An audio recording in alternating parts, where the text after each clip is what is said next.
Mr. Chair, siya ngayon po ang presyo ng diesel is 120.95 average po. From 55 pesos pre-crisis level. Ibig sabihin tumaas po ng 120%. Bakit po kaya? Mr. Chair, the increase is basically because we are an importing country. We don't have any refinery. We don't have indigenous resources, or very, very minute lang. And if Mr. Chair, if you allow me, our fuel, our pump price, more or less, ang fuel cost niyan is about more than half, mga 50+%. Tapos meron kang logistics, ang margin ng companies, pero our tax is about 25%, Mr. Chair. Hindi, alam po natin yun, ma'am. Ang tinatanong ko, bakit po 120% ang itinaas? Ano po ang explanation? Mr. Chair, the upward push is because of the cost, the price of fuel, Mr. Chair, and because there's a increase in price of fuel, and then there's uncertainty in the infrastructure of the oil industry internationally. Yung logistics tumaas, tapos yung insurance tumaas na rin kasi natatakot na rin silang magpagamit ang vessel nila or crossing that traversing, no? So tumaas lahat. That's a component, all the logistics, insurance, mga lahat po, Mr. Chair. Did the government initiate an inquiry, for example, from the players, oil players, kung yung 120% is reasonable?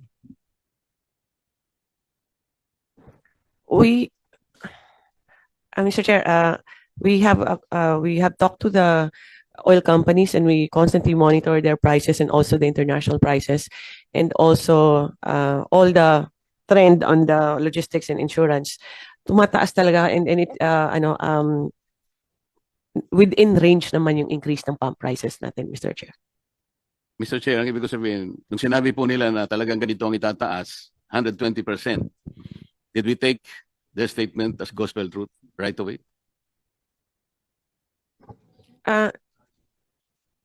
Mr. Chair, how it is it's a deregulated industry. So ang monitoring ng DOE lang yung ginagawa niya on checking what their prices as. Yes, sir.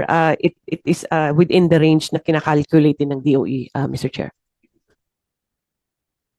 Mr. Chair, kasi po, ang alam ko, ang pinakamalaking refinery sa buong mundo, yung Rotterdam refineries. At meron po yan mga tangke na nakabalagbag sa Singapore. Marami po yan. Pati Petronas po, the second largest in the world. May mga tangke po siya sa Singapore. Nag-check po kasi ako, Mr. Chair.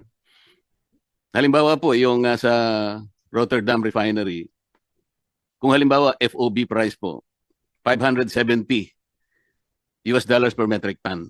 Ang isang metric ton po is 1,180 liters. So kinuwento ko po yon, kasama na po yung itinatawag silang MAPS, yung means of Platts Singapore, which is $1.71. Yung 15 po, ito yung transport, ano? I-multiply natin ng 60 pesos, ito po yung peso to US, $1 at dinivide ko ng 1,180 para po makuha natin yung landed cost. Alam po ninyo, it's only $29 at 29 pesos 83 centavos. Kapag sinama po natin, kahit hindi natin alisin ang excise, VAT, may importation, distribution, storage, broker fees, SGS survey, 2% CME, ito po yung coconut methyl, at saka VAT differential, which is actually 15 pesos and 51 cents. 45 pesos lang po yun eh. So, ang sinasabi ko po, Mr. Chair, bakit hindi po tayo, kasi po narinig ko, sinasabi nyo kanina, nakipag-usap kayo sa South Korea, nakipag-usap kayo sa China, nakipag-usap kayo sa Japan. Bakit hindi po ang gawin ng PNOC, direkta po tayong pumunta, magitan ng vessel natin, magpakarga tayo sa Singapore. O hindi po dadaan nyo ng Strait of Hormuz. Mr. Chair, yun po yung ginagawa ng PNOC. We are actually directly contacting possible suppliers in the US, South America, and North America. Lahat po, in-explore naman yan eh. But On average talaga na ang gusto namin mag-diversify para hindi lang galing dito sa Middle East yung source natin, ano. Pero ang isang issue din na why there's a limitation on the US source or on the other side, medyo 30, 45 days kasi yung delivery. So may mga logistical but based on what are the offers to us, kasi farm out yun yung offer ng PNOC, ang mga presyo, Mr. Chair, abot ng mga $200 per barrel. Madam, ang sinasabi ko po ay yung mga tangke na nandun sa Singapore. Dalawang malalaking refinery sa mundo, Rotterdam Refinery at saka yung Petronas ng Malaysia. Pareho po silang may tangke. Kapag ka po ang pinag-usapan natin, yung Petronas Malaysia Refinery, yun po CIF, hindi POB. Kaya $640 per metric ton. Alam po niyo yung kwenta ko ron, 32 pesos and 63 centavos. Isama natin po yung additional cost. Huwag na po natin ialisin ang excise, VAT, and so on and so forth. 1551, ang magiging presyo, mahal lang ng konti, 48 pesos per liter. Bakit po sinasabi natin, kinakausap natin ang Amerika o sa Caribbean, kung ano man yung gusto nyo kausapin, South Korea, or ang sinasabi ko po, nasa Singapore po yung mga tangke. Pwede po nating i-dispatch ang diesel natin, diesel tank transaction lang po pinag-uusapan natin. Nakapagtanong po ako sa kaibigan sa mga industry sa Singapore, kaya ko po nakuha itong ganitong mga data. Kaya po tinatanong ko sa inyo, paano po nangyari? Ang sabi ng Pangulo 2 weeks ago, meron po tayong about 50 to 60 days. 2 weeks lang po nangyari. Meron pa po tayong stock. Bakit sumipa po ng 120%? Yun po yung tinatanong ko. Nag-react po lahat ang ating mga sektor. Agriculture, transport, lahat na po. Kaya nga po yung 230 billion na sinasabi ng DBM, na gano'n na eh. Ang tinatanong ko lang po, bakit po tayo napunta sa 120% kagad? Bakit naging 110?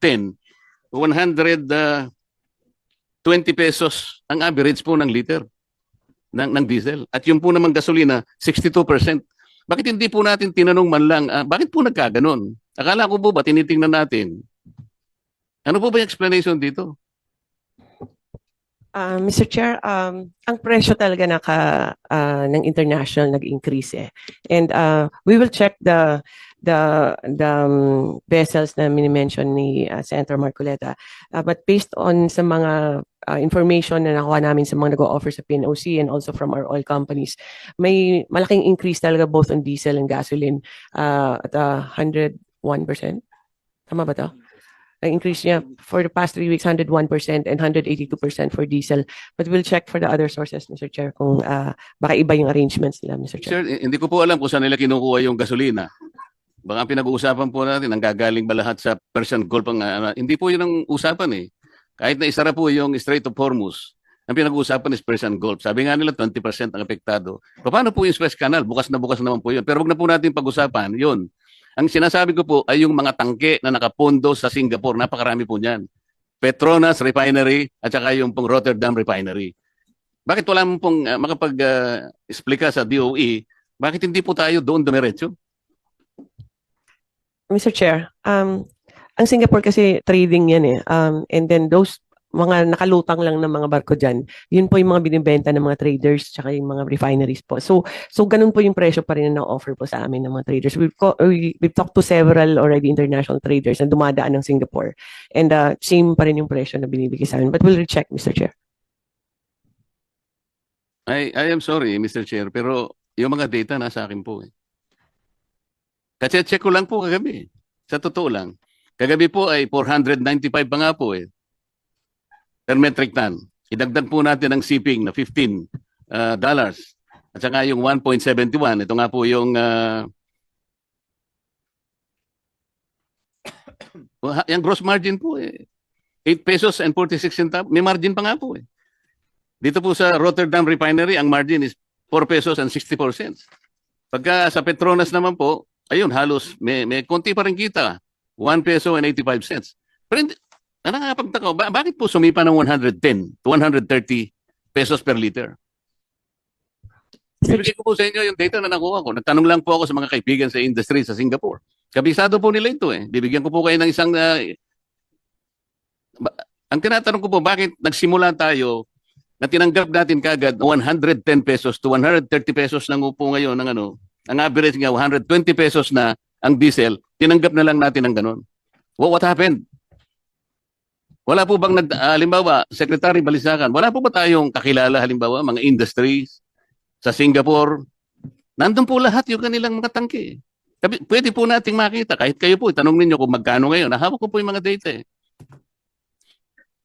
29 pesos and 83 cents. Rotterdam Refinery, tanks based in Singapore.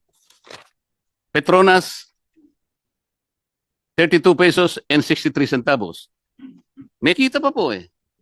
Paano po nangyari biglang sumipa ng 110? From 55 pesos for example, naging 110. Kaya po nagkaroon po tayo ng crisis. Parang imagine po yung crisis. Eh. Ang tinatanong ko po sa DOE, meron po bang nagkaroon po ba tayo ng inquiry? Pinatawag po ba natin ang mga oil companies? Yes, Mr. Chair. Mr. Chair, we've been meeting with the oil company several times.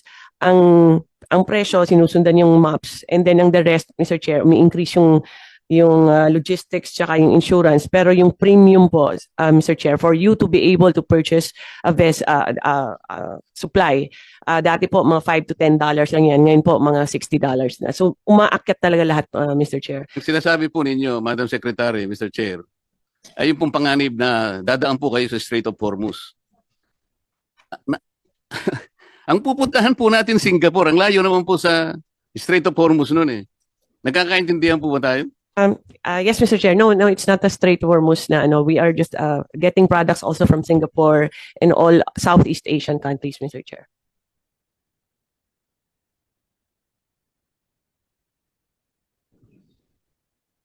Mr. Chair, ang aking gustong i-discuss, at alam ko ito po ang naintindihan naman ng DOE. Ito po dahil sinasabi natin may crisis na, tank to vessel procedure na po ang pinag-uusapan natin. Yung ating pong, ang ating vessel, siya na po yung lalapit doon sa tangke sa Singapore. Hindi po ba nyo alam mga procedures? Nasa akin yung procedures, nakuha ko kung paano po natin mapapadali ito eh. Ayun po yung FOB price, $570 per metric tons. Rotterdam Refinery, tanks based in Singapore. Yung Petronas naman po, 640 dahil hindi FOB yun, CIF.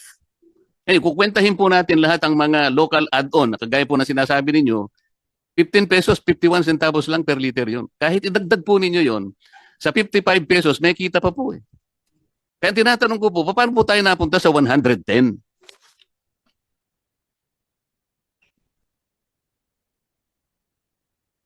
Mr. Chair, we will recheck the data and will if we can get the data from the good senator also. But ang lahat po na orders, halos marami po na orders, gumagaling talaga ng Singapore kasi yun isa sa mga pinakamalaking trading company. But in our computations, talagang ganun po yung presyo. Kasi kahit kunin mo doon, mahihirapan ka rin maghanap ng sarili mong vessel kasi nag-aagawan ngayon. And then the vessel is more expensive now. The premium of the insurance is really, really very expensive. And there's a premium for you to be able to buy, which is from $5 became $60. So lahat po na component nandiyan yan. Hindi po ganun kadali na papadala lang ng vessel because we don't have any vessels actually to send to them because it's very difficult now. Pero Mr. Chair, I'll direct our team that are doing the purchasing and check the Rotterdam supply in Singapore, Mr. Chair. Sir Chair, sino po nagsabing napakahirap pumanap ng vessel? Sino po nagsabi sa inyo? Sino nag-advise sa inyo? Napakahirap pumanap ng vessel para kumuha ng supply sa mga tangke sa Mr. Chair, marami kasi nagbebenta po sa PNOC na sa atin yung transport and that's the most difficult part that they've been trying to find, Mr. Chair. Yun po bang mga players natin, ganun din ang kanilang sinasabi sa inyo? I'm not talking about the PNOC. Sa atin po yun eh. Yes, Mr. Chair. They were the first ones actually that flagged this, Mr. Chair. Yung ating mga players, sinabi po nila na napakamahal po dun sa Singapore. Did you check? Did you check the FOB price in Singapore as we speak? Yes, Mr. Chair. We have been checking actually Singapore and all the other countries. Di nga po, nasa akin na po eh. FOB and CIF, both Petronas and Rotterdam refineries. Yes, Mr. Chair. We have checked also on that, Mr. Chair. So pareho po tayo ng presyo. No, Mr. Chair. Saan po nyo kinukuha yung presyo ninyo? Ito nga yung sinasabi ko, dapat po nagkaroon ng inquiry man lang. Kung halimbawa, sinabi ng mga players ganito, kaya ang tanong ko po, did we take those as gospel truth? Paano po natin chinek? Mr. Chair, this is based on also on the maps as we have prescribed how the computations will be, and also, Mr. Chair, on the experience of PNOC in Secretary, ang maps po is only $1.71. Sinasabi ko na po ito eh. Kanina po yung presentation kanina, yung Dubai Plots. Hindi po relevant yun because we are not getting something else sa Dubai. Ang sinasabi ko, Singapore lang. I'm trying to direct the conversation to Singapore. Nandun po yung mga tangke ng dalawang refineries. Pwede po ninyong check-in ngayon. Yung sinasabi, kung totoo yung sinasabi ko, hindi. Anyway, Mr. Chair, I don't want to belabor this. Alam ko, makukuha nyo naman. Mamaya, bibigay ko po yung data ko sa inyo para lang matapos tayo. Gusto ko lang po magtanong kay Secretary Kakdak. Secretary, tungkol po sa pinag-usapan natin, I think that was about 10 days ago, nung tumawag sa akin ng Secretary ng Bahrain, was the ambassador at saka yung labat, dahil nagkaroon po yata ng kung hindi, parang miscommunication, nung inyo pong interview sa DCMM yata, nasabi ninyo na ang ibinibigay do sa mga distress na OFWs do sa Bahrain is $200 po ang nasabi ninyo. Ngayon po, medyo nagkagulo po, pumunta sa embassy yung mga na-distress nating o displaced nating mga manggagawa, ang binibigay pala is only 20 dinars, katumbas lang ng about $50 to $53. Kaya nagkagulo po, sa akin po tumawag yung ambassador. Hindi ko po alam kung bakit niya nakuha yung number ko. Alas 10 ng gabi sa atin, alas 5 ng hapon sa kanila. Kaya mabuti naman, nakausap po kayo, nasa airport pala kayo noon, hindi nyo naman ako binalikan. Ano po bang nangyari doon? Naayos po ba yun? Kasi ang pagkakaalam ko, tinanggal pa yata yung labat. Nag-report lang pero siya pa tinanggal. Totoo po ba yun? Yes, that same night po, Mr. Senator, nag-Zoom Philcom po kami at doon napaliwanag na una, talagang 20 BD yung binigay nung araw na yon at pangalawa, rinirepaso po yung rates at yun po yung sinasagawa namin ngayon. Babalikan po namin sila, Sen, kasi ang intention namin ay taasan, higitan pa sa 20 BD. At yun po ang sinasagawa natin ngayon. Babalikan natin sila. In the meantime, nagbukas na po yung ating repatriation effort out of Bahrain. Around 200 po ang naitawid sa causeway. At patuloy lang po yung repatriation effort natin, Mr. Senator. Yun pong na-recall is yung administrative staff na nasangkot po sa isang viral video kung saan ay naging highly disrespectful po siya sa ilang OFW leaders who were outside the embassy premises. Kaya sa ngayon po, we are subjecting him to an investigation. He is back home. Hindi po yung labor attaché, Mr. Your time is up, but you can have one or few more questions.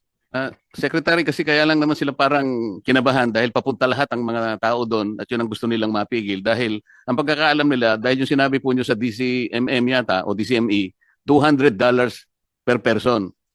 At 1,200 na ang nabigyan nyo nung araw na yon. Kaya po, nakiusap sila na sana magkaroon kayo ng clarification. Wala silang matawagan sa opisina nyo. Bigla na lang ako po yung natawagan. Hindi ko nga alam paano lang ako yung number. Ayos po ba yon? Kasi ang alam nila 20 dinars lang pero $200 po kasi ang sinabi nyo. Kaya nagkagulo po sila. Yun po yung tinatanong nila. At hindi nyo naman ako binalikan kung naayos yon. Kasi parang nangangamba po sila sa araw na yon. Baka daw po guluhin sila ng mga distress workers. Sen, pasensya na po, hindi ko kayo nabalikan. But rest assured, right after your call, nagpa-convene po ako ng virtual Filipino community at ako'y humingi ng paumanhin at naipaliwanag ko po na nagkamali po ako nung sinabi kong 1,200 US dollars. Yung $200 para ho doon yun sa umuwi. So yung 200 for instance na tinawid sa causeway, $200 po ang natanggap nun. Pero bagamat ganon, Sen, Mr. Senator, pinag-aaralan ho namin ang figures at ang direksyon po ng aming isasagawa is mas mataas sa 20 BD. Ibig sabihin, babalikan po namin yung mga nabigyan ng 20 BD para dagdag yung anumang level yung nakita naming sapat. At rest assured, Mr. Senator, naayos po natin on the same day in terms of pagpapaliwanag at paghingi ng paumanhin, naayos po natin sa mga Filipino community leaders on the same day na tumawag kayo. Pasensya na po, hindi ko lang na kayo nabalikan. Pero right after your call, I immediately asked the LABA to convene a virtual Filipino community meeting. Mga 8 p.m. Filipino time po yun, nung nagkaroon kami ng virtual Salamat, meeting. Secretary. Isa na lang, boss, kung pwede. Pwede po. Yun po kasing sinabi nyo, Chairman, kanina, yung pagka ganitong namumuo ang krisis. Kung talagang ang may krisis, Secretary Yusek Tubimpi, kung talaga nga, dapat talaga yung lahat ng agency merong isang contingency plan, comprehensive. Tama naman po yun. Di ba, Secretary Balisacan, dapat kayo po yung nanguna nun. Kasi kayo naman ang planning talaga eh. Yung centralized approach po, para sa ganun, hindi nangangapa ang bawat isa.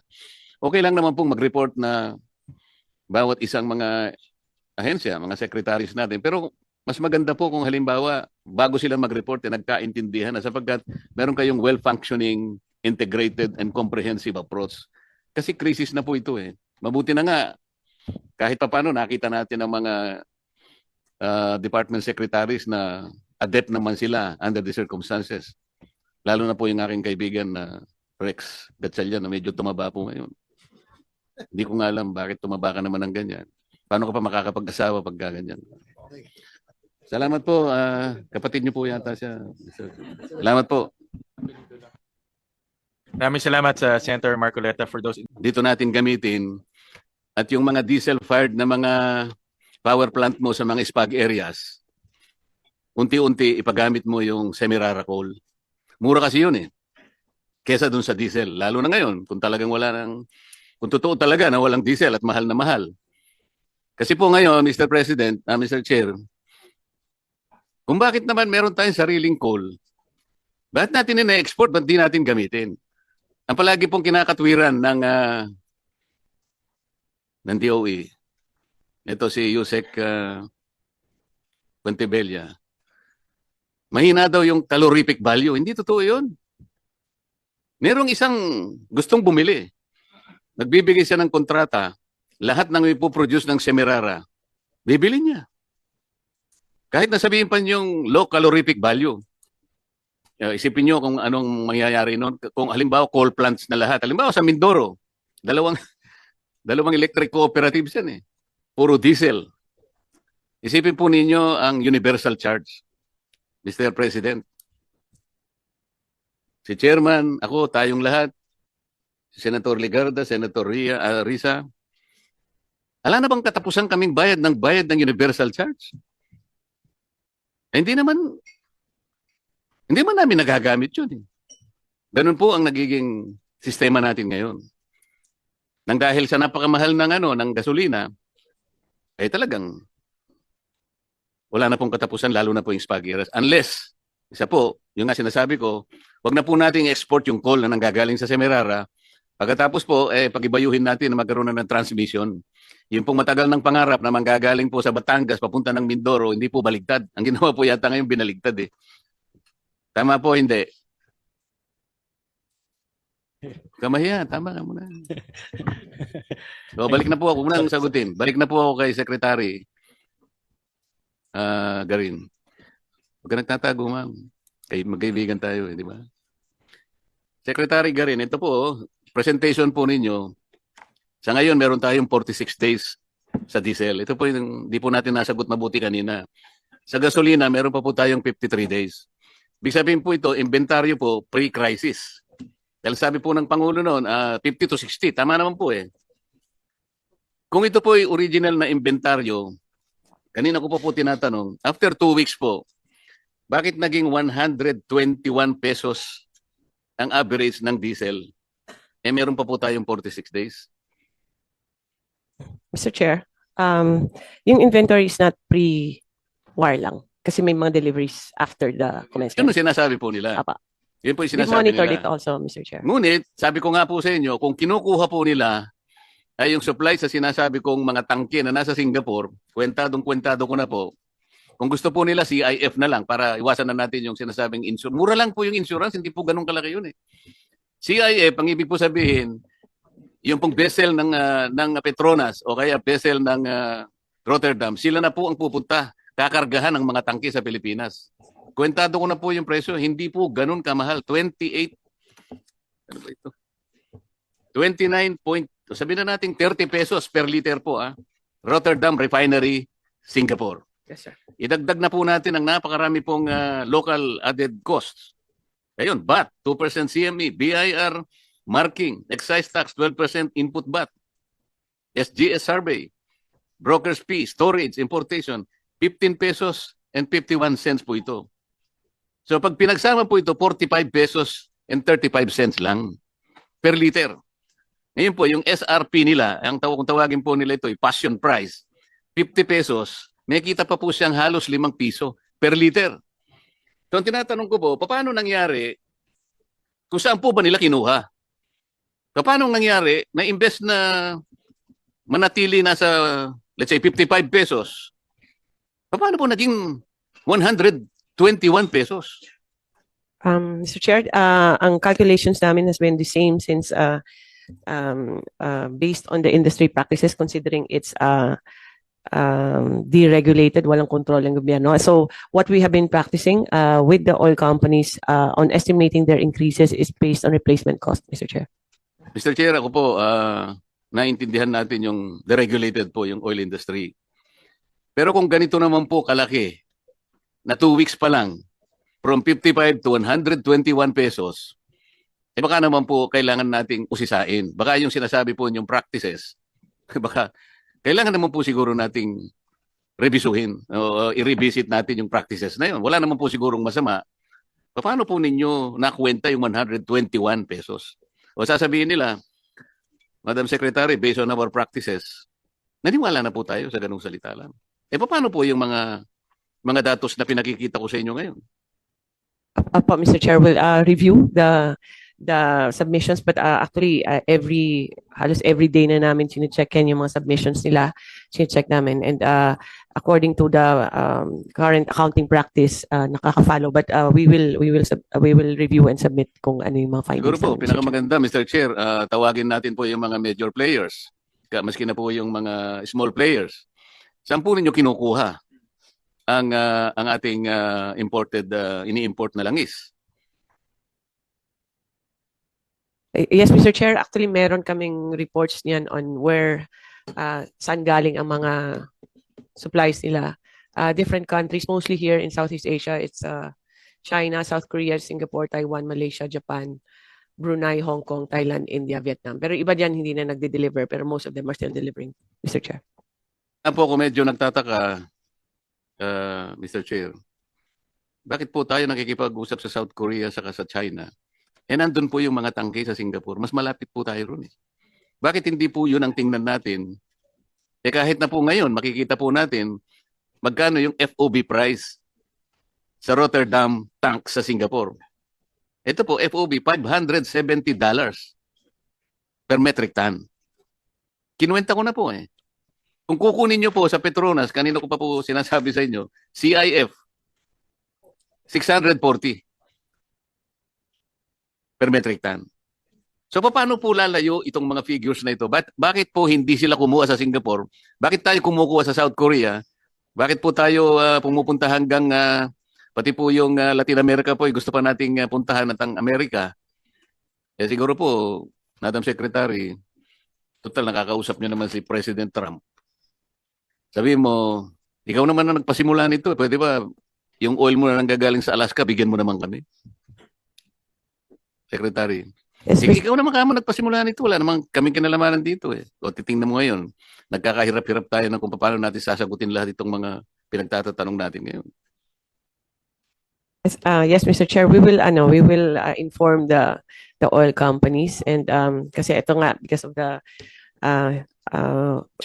Chicken po natin, ma'am, kasi yes, Mr. Chair. itatanong lang natin, bakit hindi po kayo kumukuha diyan sa mga tangki sa Singapore? Ito pala yung presyo per metric ton. Saan po ba kayo kumukuha? Baka naman po ang sinasabi sa inyo, dumidirekta sila sa Dubai, hindi na po kami makakuha ngayon kasi po 100% po ng aming inangkat, dadaan po kami sa Hormuz. Bakit po sila magpapakasakit pumunta sa Hormuz? Nasa Singapore nga lang ang pinag-uusapan natin. Ito po yung sinasabi ko. Meron po ba tayong crisis o wala? Kasi po, kung ito masasagot nila, malalaman natin kung ang crisis na ito is self-inflicted o kaya baka hindi naman totoo ito. Kasi po may data po eh. Yes, Mr. Chair. I-recheck namin based on kunin namin but this is just our values are pegged on the international market, and it's based on the accounting practices they have. Ang how we come up with our computations has always been kung ano po ang nasa market sa international, but we will recheck po and compare to the data that you have, Mr. Chair, para we can check with the oil companies also why they are not getting from Singapore or not all of them, no? Kasi sa kanila may Singapore din, pero may iba-iba rin countries, Mr. Chair. Yes, Mr. Chair.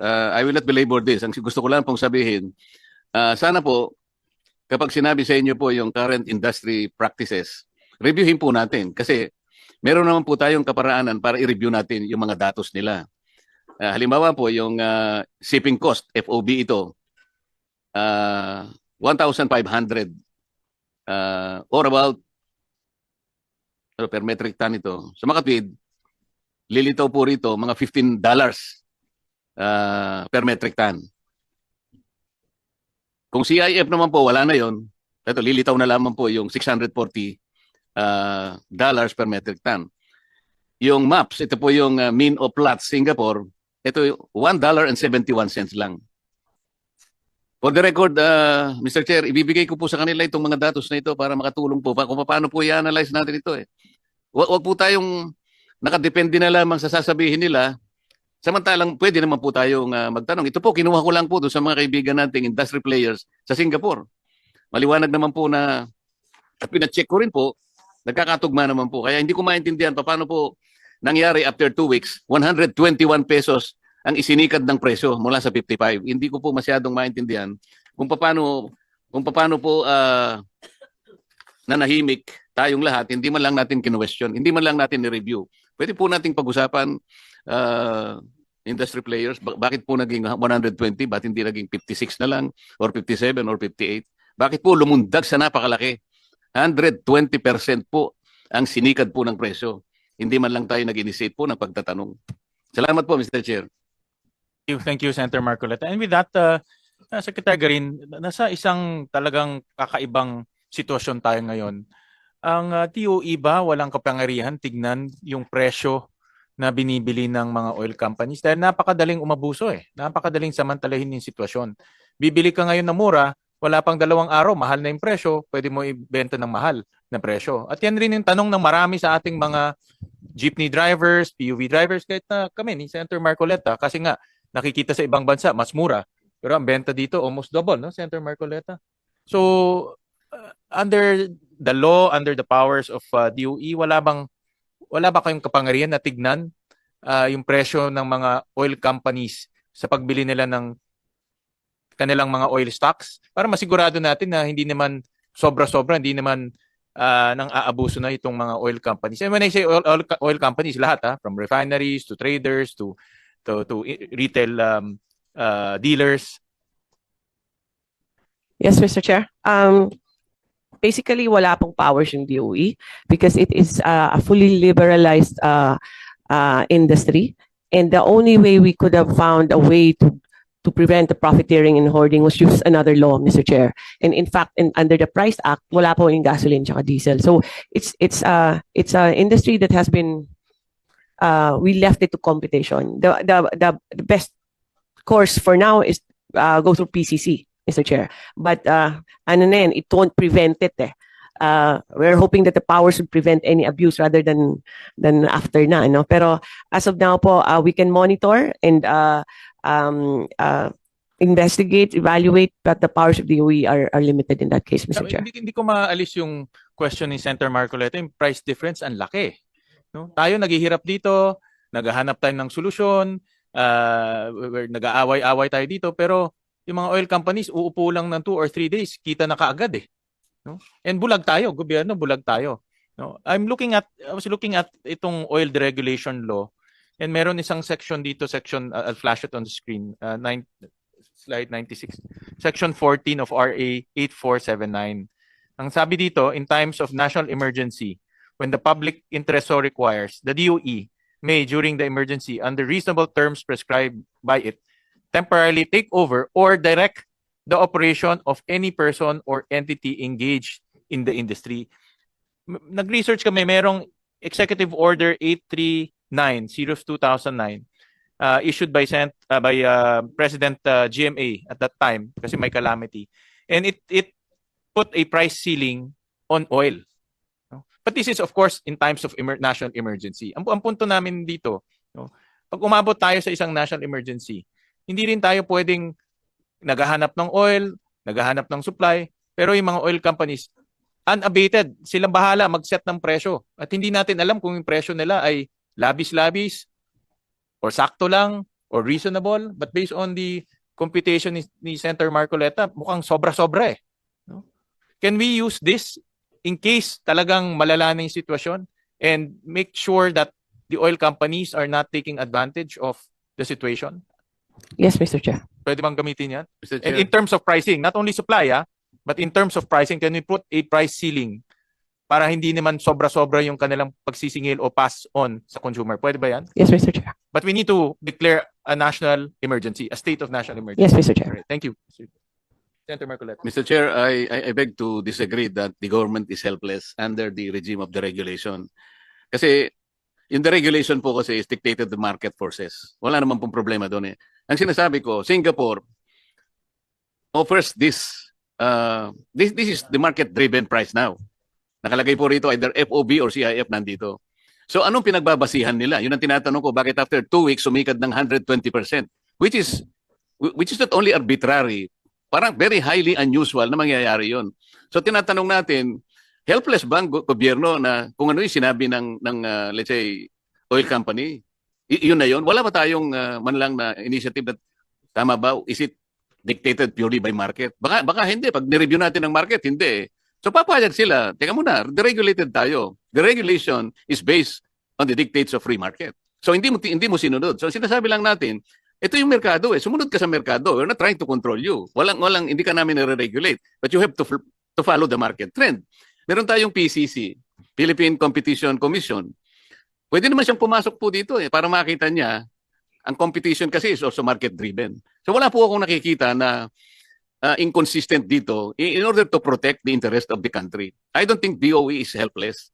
Hindi po pwede yung 55 pesos after barely 2 weeks, naging 121 pesos.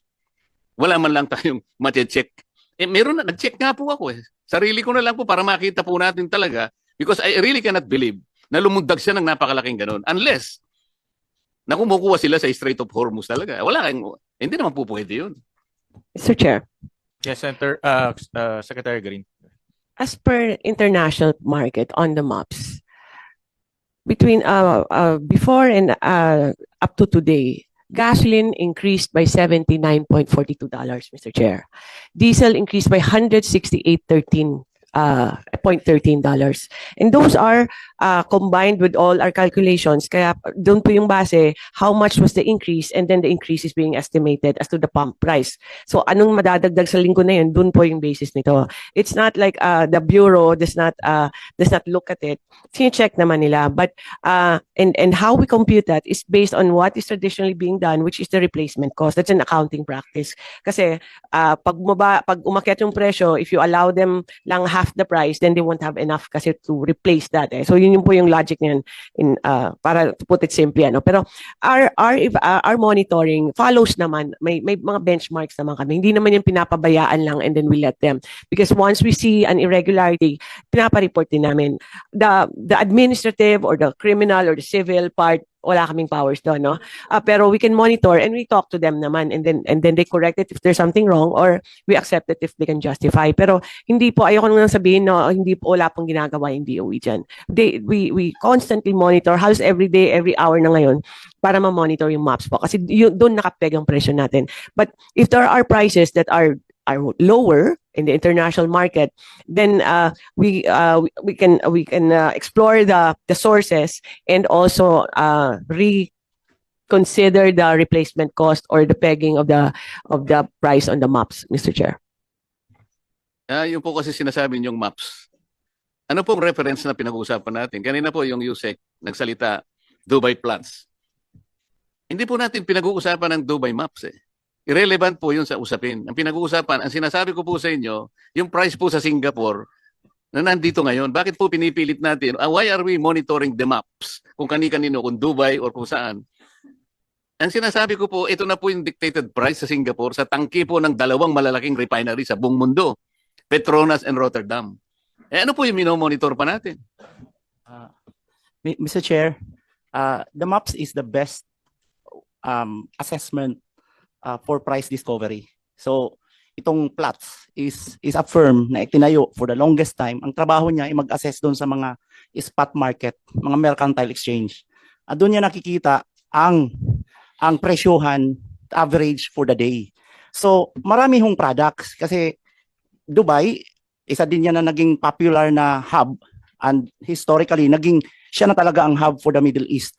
So, minomonitor ni Platts at nire-record niya for the day yung price, including yung finished products which starts from gasoline, diesel, kerosene. What our secretary mentioned na tumaas po ang gasoline in a matter of 3 weeks from $78 per barrel to $158 per barrel was the product itself, yung gasolina na po. And then the diesel increase ho in a matter of 3 weeks from $92 per barrel to $260 per barrel or $168 per barrel increase in a matter of 15 days.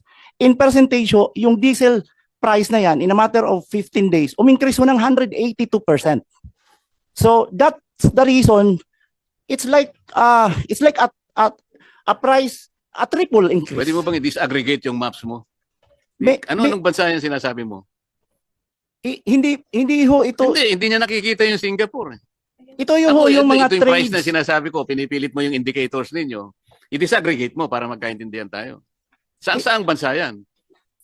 Halos lahat ho na nag-i-enroll doon sa Hindi nga ganun eh. Kung ang indicator mo yung maps na indicative halimbawa yung galaw sa buong mundo halimbawa, hindi yun ang pinag-uusapan natin eh.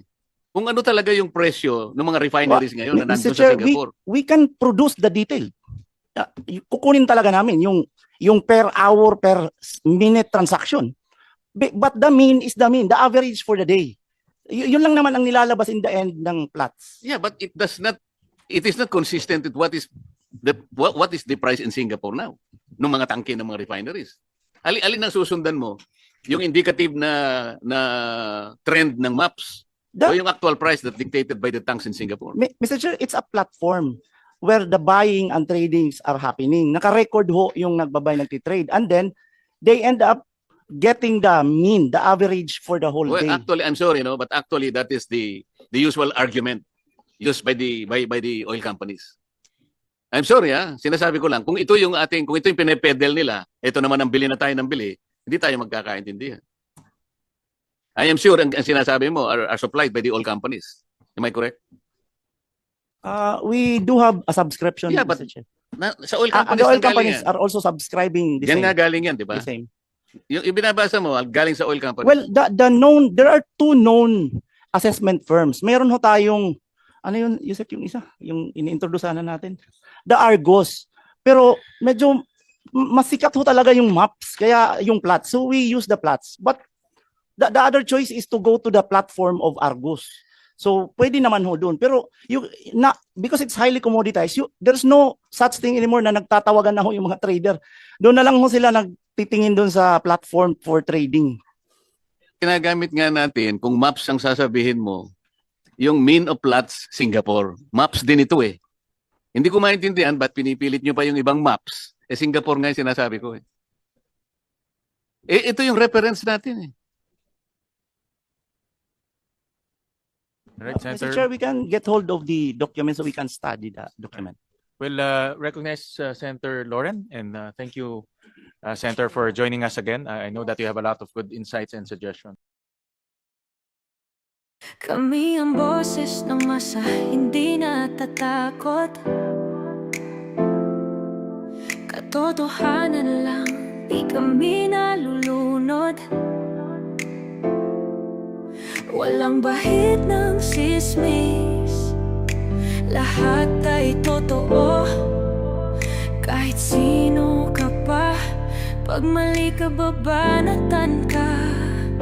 Walang pinipili kulay, wala kaming kinikilingan. Basta para sa bayan, kami lalaban.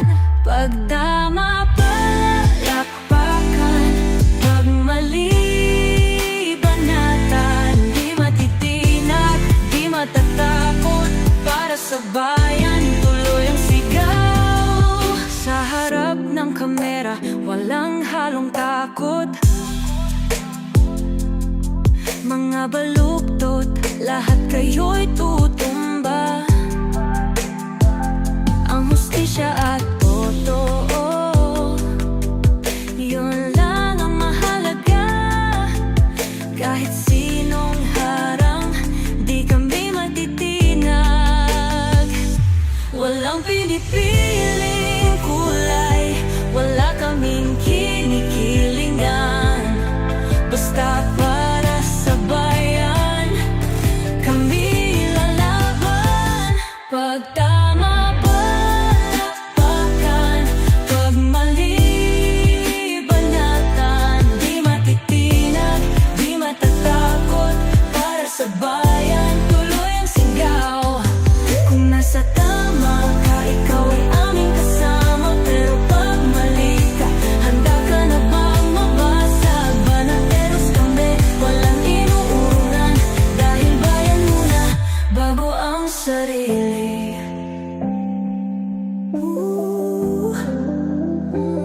Bago ang sarili.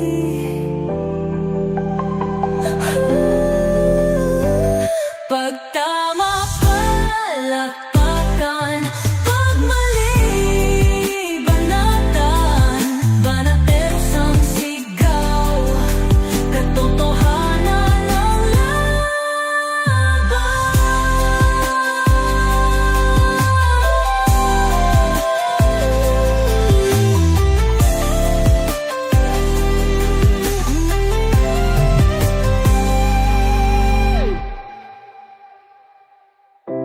sa harap ng kamera,